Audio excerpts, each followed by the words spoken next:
Hey guys, it's Sydney Lede and I am back with another video. If you hear my voice and you think it sounds a little weird, it's because I'm sick and I'm congested. I know you're wondering who gets sick in July. Well, apparently I do.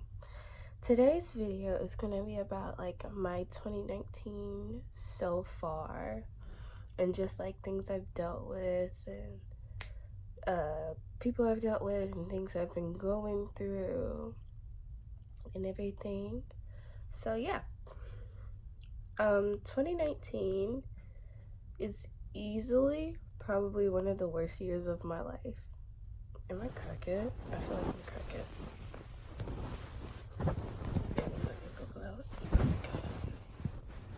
Yep. 2019 is probably easily one of the worst years of my life, between a bad breakup, fake friends, family issues, health issues, major anxiety attacks, and grades, and so much more stuff. It's been rough. Like it's been beating me up. In February alone, I went through a breakup, severe anxiety attacks, fake friends, family issues, and horrendous grades. Like terrible grades. First I'm gonna talk about the breakup because that was probably one of the biggest things for me earlier in this year. Basically my ex he was ignoring me. He would go like a whole 2 weeks without saying anything to me.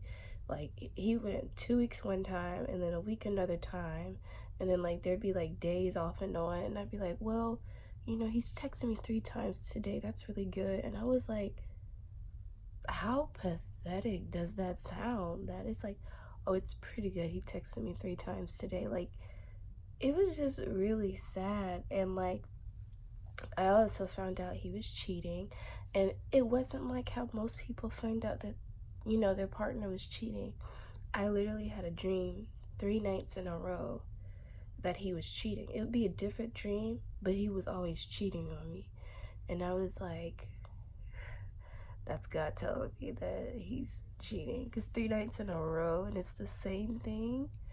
I was like, nah. So I confronted him and confirmed that he was cheating on me, but I tried to, you know, do the whole, well, let's try to make it work and all this other stuff, because I really loved him. And like, you know, people always like, well, if he cheats, you know, you gotta let him go. And I get that, I do get that, but sometimes, you know, that person might not be ready to let the one who cheated go, or, you know, it's always like a lot of factors, let me get in the middle, that go into it. But now, the way I am, I probably should have just left when I had the dreams. Yeah, left when I had the dreams. It was like, the whole situation was like, sorry about that. The whole situation was just kind of like emotionally abusive, and I don't want to use that word super heavily because he wasn't. I would say he was, to me, the situation was hurting me emotionally, and he knew that what he was doing was hurting me, and he continued to do it. So let's just say he manipulated the situation. I'll say that. You know, it's not like I was on him constantly 24/7 wanting to text him, because like I'm not the type of person you have to text me 24/7, you know, 365 days or anything like that. Like, I mean, text me every day, but like not all day every day, because sooner or later I'm gonna start to text back every 3-4 hours or whatever. But you know, if you just text me, hey, you know, today's been really busy, I'm sorry we haven't been able to talk or whatever, you know, I've just been caught up doing this, you know, I just wanted to text you saying you're on my mind and I love you, da da da, boom. that would have been fine on like a day that, you know, was particularly busy, but he didn't do that. And like to go like 2 weeks without texting me, it was just a lot. And then it was stressing me out. Like it literally like would stress me out so badly that I didn't know like where he was, or like how he was doing, or, you know, if he still wanted to be with me or if he didn't. Like I don't like for there not to be like clarity of a situation, especially with someone that I'm just head over heels in love with. So that was a major thing. But in February, I officially broke up with him on Valentine's Day. I know that's like a really bad day, but he hadn't texted me in a week. So I was like, shoot, let me just send this little text, because I had tried to call him and he didn't pick up. So I was like, well, shit, let me just send this little text and that'll be that. And like, amazingly enough, after I sent the text, like 15 minutes later, he FaceTimed me, and I was like, so you can't text me all week, but I send you this message breaking up with you, and now you can FaceTime me. But when I got back, you know, I had started having really bad anxiety attacks. Like it was to the point where I couldn't sleep. Like I would try to go to sleep and I would doze off, and then all of a sudden I would wake up to my heart. Like it felt like I was having an anxiety attack. Anxiety attacks, depending on how severe, are comparable to heart attacks. You can look that up. And those were the type I was having every time I would try to go to sleep. Like I could not sleep by myself. Like the first night I was back, I had to have my mom on the phone with me until I dozed off.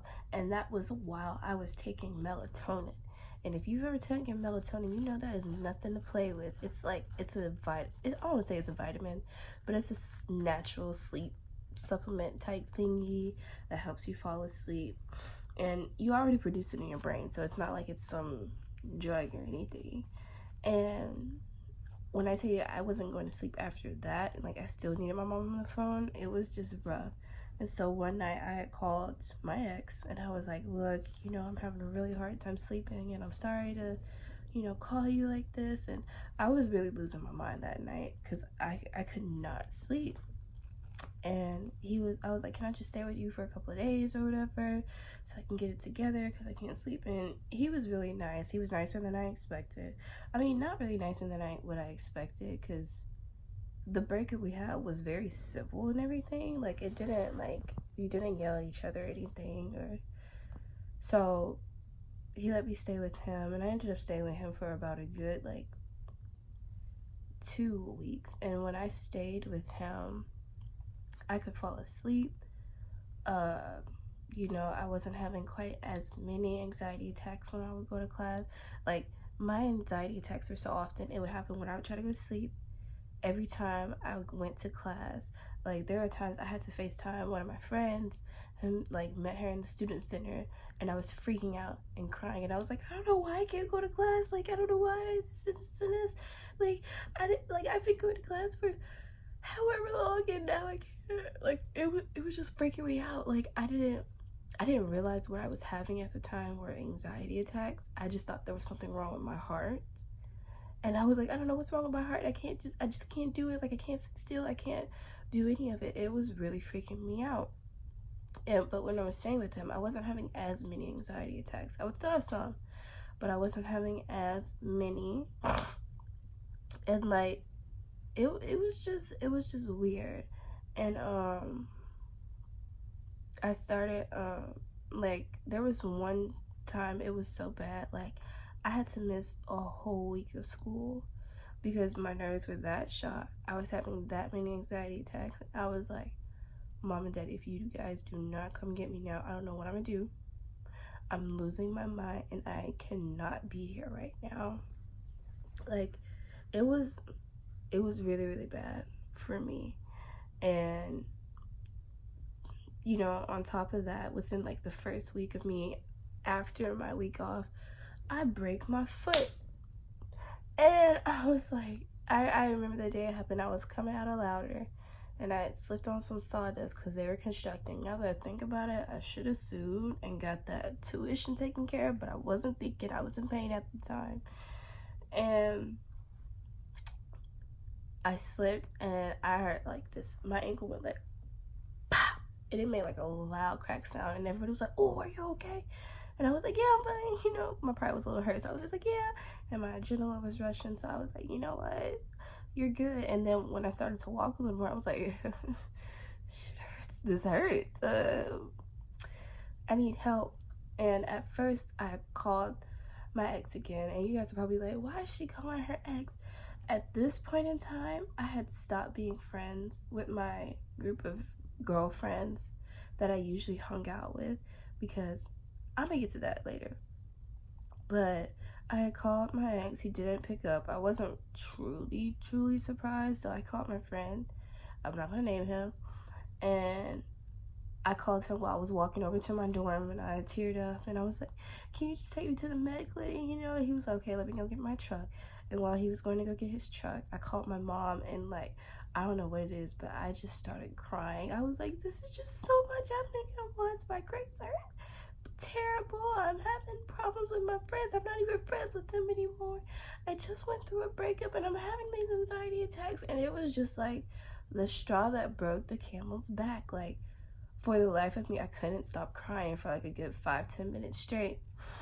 And it was just really rough. Like, the anxiety attacks and all that building up, it was just a lot for me. Like, I had started going to therapy, so every weekend, instead of me staying in my dorm, I would go home, and I would either have therapy Friday or Saturday, and I'd go home either Sunday night or Monday morning, depending on how I was feeling. And that would be what I did on my weekends for the second semester. Like, that's what I did. I didn't go out anymore. Like, freshman year and first semester of sophomore year, I went out so much because I just, you know, it was nice to go out on weekends after, you know, being in class all day and all that. But when I was having these anxiety attacks, I didn't want to go anywhere. I didn't want to meet people. I didn't, like, it was just really bad. And I'm so thankful for my roommate that I had this year, because she was there when I was having an anxiety attack one time, and she gave me one of her beta blockers, and that calmed me down. And I just want to thank her to this day, because she was there for me for so much, and she was just very sweet and kind and everything. I love her so much. But on top of the breakup and on top of the anxiety attacks, I was having issues with my friends. Oh wait, go back. I'm pretty sure people are like, why were you fighting so hard for a relationship if he was treating you so bad and everything? And what? I don't know. And then two, well, I know. It was just, I don't know. He, like, in the beginning, things were so good. He made me feel so pretty and beautiful and wanted, and I had never had that before. He was the first guy that made me feel like that. You know, he had said, I love you first, and he was just so sweet and perfect. And then all of a sudden things started to change, and I was like, I don't know, I guess I was just trying to hold on to something that wasn't there anymore, and it made me sad that it wasn't there anymore. So I tried to make it be there, and it ended up making me crazy, because it made me do some things that I never thought I would do. Like, I had a friend drive me over to his house one time unannounced, and I showed up outside his door. Actually, I did that twice, but I took an Uber there one time. And that's so out of my character. I'm really not the type to pop up at your place unannounced to just, you know, yell or go off. Because usually after the first sign of me not, you know, you not taking me seriously or me feeling like I'm unwanted, I'm gone. Like, it was just a really bad headspace back then. But I've been in therapy, and I've been doing much better with the guys lately. But okay, back to the fake friends. Well, they just didn't understand what I was going through, because the breakup and the anxiety attacks had also threw me into a severe depression. Like, not just the oh, I'm bummed, sad. Like, I was suicidal. I was severely depressed. And like, remember that week I had took off, the whole week I had took off of school? There would be days I would be in my dorm and I'd look at the clock and I'd be like, okay, it's time for me to get up. And I could not for the life of me get out of bed. And I was like, what's the point? What is the point of any of this? And it was so hard for me to do anything. Like, it was hard for me to eat. And I would either not eat at all for days, or I would binge eat so much and I would be disgusted with myself. And so, like, every once in a while, like, if I binge ate to a certain point, I would make myself throw up. Like, it was a really bad, like, place for me. And that, with the health issues and anxiety attacks and the going through the breakup and all that, it was just really rough for me. Like, it was like one thing just kept trying to take me out, and I could not deal. Like, I just really couldn't.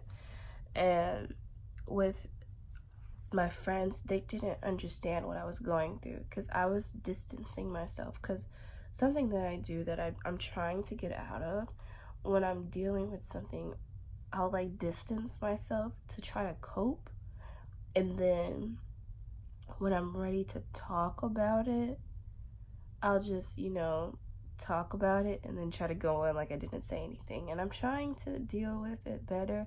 I'm really not good with handling my emotions or expressing my feelings, and so I'm trying to get better at it. But when I had expressed to my friends, I was like, look, because I had removed myself from the text message group chat, but I was still in the Snapchat group chat. So I texted the Snapchat group chat and I was like, hey, I'm sorry for, if I've been a really bad friend lately, this and this. And two girls, they were like, all right, cool, hope you feel better. And then one girl was like, I don't think you realize how much of a shitty friend you've been, and da-da-da-da. And then one girl that said cool was like, well, yeah, you have been a bit of a bad friend. And I'm like, whoa, I thought you just said everything was cool. And then to the girl that was like, you don't realize how much of a shitty friend, I was like, I felt like she was kicking me while I was already down. I was like, I just said I was depressed. I just said, I've been going through this and that.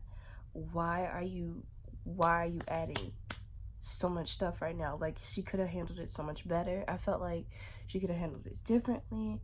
And me and her have talked it out and everything, and me and her are cool. We're probably never going to be friends like how we were, but me and her are cool. Like, if I see her in public, I'll say hey.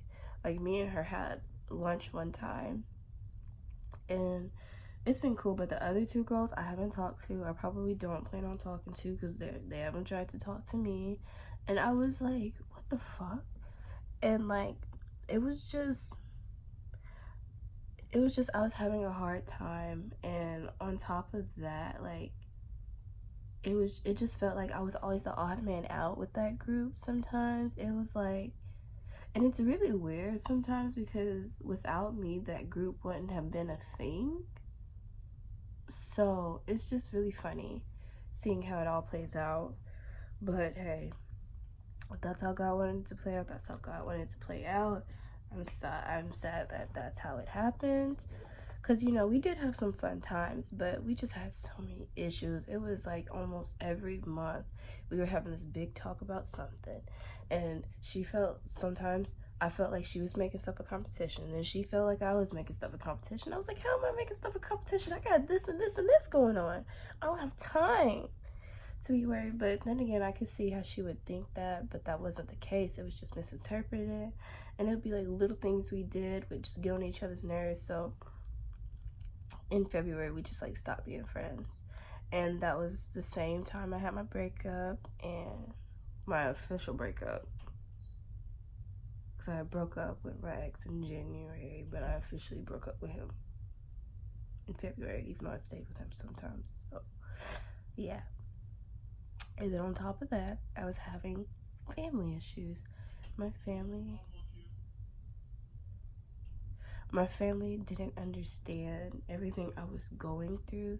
They didn't understand how stuff was just affecting me differently. They didn't understand my health issues.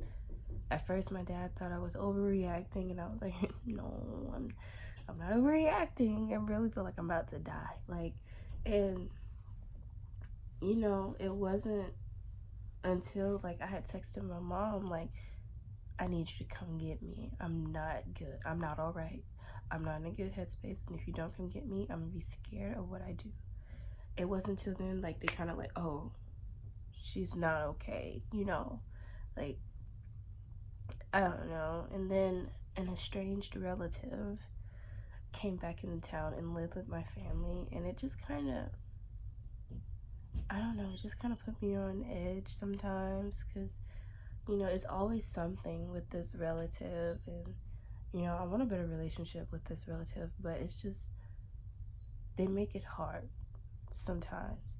And since I've been going to therapy, I found out some of my anxiety triggers is one, that estranged relative, my grades, my family members, my ex, and other stuff. But, you know, all those triggers happening at once, no wonder I was having so many anxiety attacks and so frequent and all that. But yeah, the estranged family, and then my grades, because I had the anxiety attacks so much, and because I had to take that week off,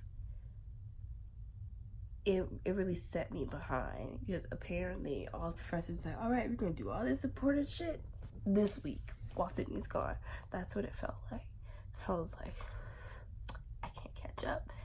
And it was just a lot. And it was like, at the same time, like, every time I would go to class, I would start having an anxiety attack. Like, I could not go to class, and that really set me back. In the end, I began to do a little bit better, because one of my guy friends from high school that also lives in the same city I do, you know, me and him started hanging out a lot more often. He started, you know, I started venting to him, and to this day, I am so thankful for that friend, because honestly, without him, I don't know what I would have done. I probably would have lost my mind, and I'm not even kidding. Like, I don't think he realizes how, like, important he was back then. And he still is. We're still friends, and we still hang out like 2-3 days of the week here. But yeah, like, all that happening at once, it really just stressed me out and caused me to develop some unhealthy habits and, like, act out in ways that I normally wouldn't do. It was just a really hard time for me. Like, some unhealthy habits was, like, the eating problems that I developed. I had started this unhealthy thing of, like, pinching myself so hard to where I would bruise. And I don't know why I would pinch myself. It would just be like, when I was depressed, I would just pinch myself, you know? Like, there was, like, my depression was really bad and really dark. There was, like, a couple of times I had texted, like, the suicide hotline and everything. But, you know, since the summertime, things have been a little better. You know, I haven't been suicidal for months. You know, I've been hanging out with some friends. I've been consistently going to therapy. I've been in less of a funk, you know. Sometimes I still have eating problems, but I've been a lot better and a lot healthier. And I've been setting myself up this summer to have a more successful school year than last school year. I've made myself a part of the BSU. I'm looking for a job, and, you know, I'm gonna sign up for study partners, because part of my depression was because I was locked up in that room, and I had no commitments. I had no friends besides Daniel. I mean, my guy friend. And So literally the only time I would come out of my room when he would want me to, or he would be like, hey, let's hang out or whatever. Literally the only time. So I'm making myself have commitments, and if I have things to do, that'll keep my energy going, and you know, I'll be like, all right, that's done, let's get this homework done. Because usually what I would do is, last semester I would come in, I'd be like, oh, that was such a long day, I'd relax, and then I just wouldn't want to do my homework. And so with this, if I'm like, okay, I gotta do this, and this, let's keep this ball running and everything. I don't know, it's weird. I'm weird like that. But yeah, I've been setting myself up to have a more successful school year, and I am determined to have a better second half of the year than the first half of the year. And I hope to meet some really good people this school year, going into my junior year. I'm changing my major again. God bless it. But this one I really think is going to stick. And I'm changing my major to political science. And every time I tell people that, they're like, that's the perfect major for you. Because if you know me, I'm always speaking up about like social injustice issues or stuff like that. Like, I've been known to take down some pretty, you know, annoying social media people and stuff like that. So it's what I'm passionate about. What I'm truly passionate about. It sucks it took me 2 years to find what I'm sorry, it's late, to find what I'm truly passionate about. But yeah, I think this school year is going to be better, and if it's not, I have a game plan. Like, if being away from home is too much for me, I'm going to go to a college that's in this community, and I'm going to save up, and I'm going to get me an apartment and just live my life like that. So hopefully the second half will be better than the first half. In fact, I know it will, in Jesus' name. It'll be better. So I'll update y'all on how the second half of my 2019 goes. All right, I'll see you guys later. Bye.